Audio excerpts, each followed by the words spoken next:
Pourquoi est-ce que tu es enfant de Dieu? Quelle est la raison? Pourquoi est-ce que Christ t'a racheté? Quelle est la raison pour laquelle Christ t'a racheté?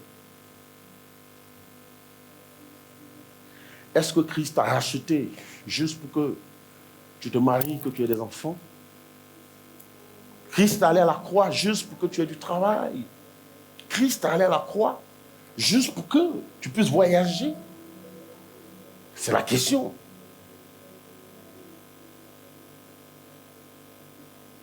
Pourquoi est-ce que tu as été racheté? Parce que, bien-aimé,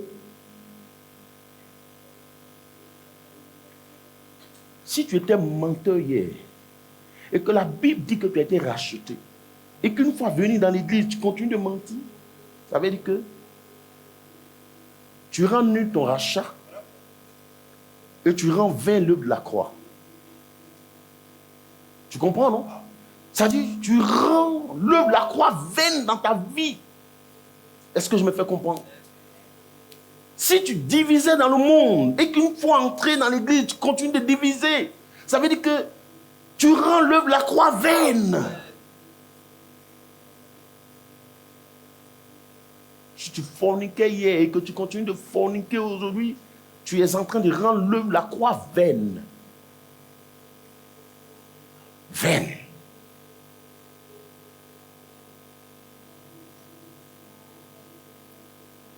Si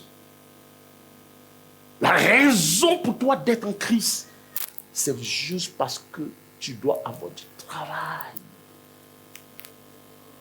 c'est que tu n'as rien compris. Et c'est à juste titre que Paul, en 1 Corinthiens 15, verset 19, dit, que nous avons cité le dimanche dernier, dit que si c'est dans ce monde-là seulement que vous espérez en Christ, vous êtes les plus malheureux de tous les hommes. C'est clair. C'est clair. C'est assez fort.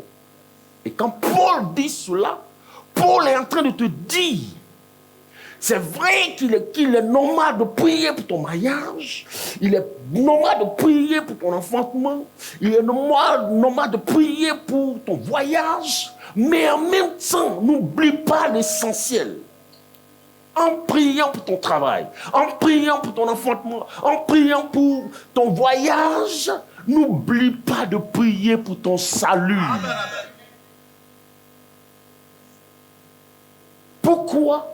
Parce que ces choses sont éphémères, elles sont passagères, elles passeront.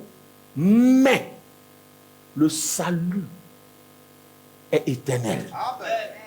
Donc, et c'est pourquoi il dit en Philippiens 2, verset 12, il poursuit pour dire, travaillez, oui. Philippiens 2, verset 12. Ainsi, mes bien-aimés, comme vous avez toujours obéi, travaillez à votre salut, avec crainte et tremblement. Non seulement comme en ma présence, mais bien plus. Maintenant que je suis absent. Waouh.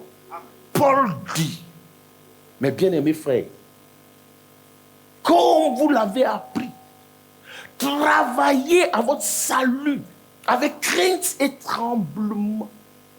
Paul ne dit pas travaille à ton foyer avec crainte et tremblement. Il ne dit pas travaille à ton voyage ou je ne sais quoi avec crainte et tremblement.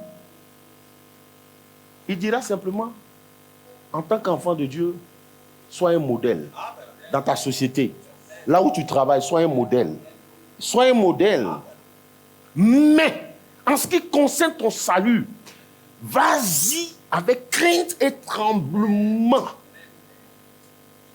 Parce qu'effectivement, si tu travailles avec crainte et tremblement à ton salut, là, le reste va suivre. On n'a jamais vu un enfant de Dieu qui remplit de la crainte de Dieu, c'est-à-dire qu'il soit désordonné. Et qu'il soit en train de se battre dans les rues. On ne voit pas ça, on n'a jamais vu. Quand la crainte de Dieu vient en toi, tout le reste suit. Tu deviens forcément un modèle. C'est pourquoi la Bible dit, recherchez premièrement le royaume des cieux et sa justice. Parce que si vous l'avez, le royaume des cieux et sa justice, tout le reste va suivre. C'est-à-dire, dans ta société, tu seras un modèle. Tu seras un exemple. Dans ton foyer, pour tes enfants, tu seras un modèle. Ça va de soi. Ça va de soi.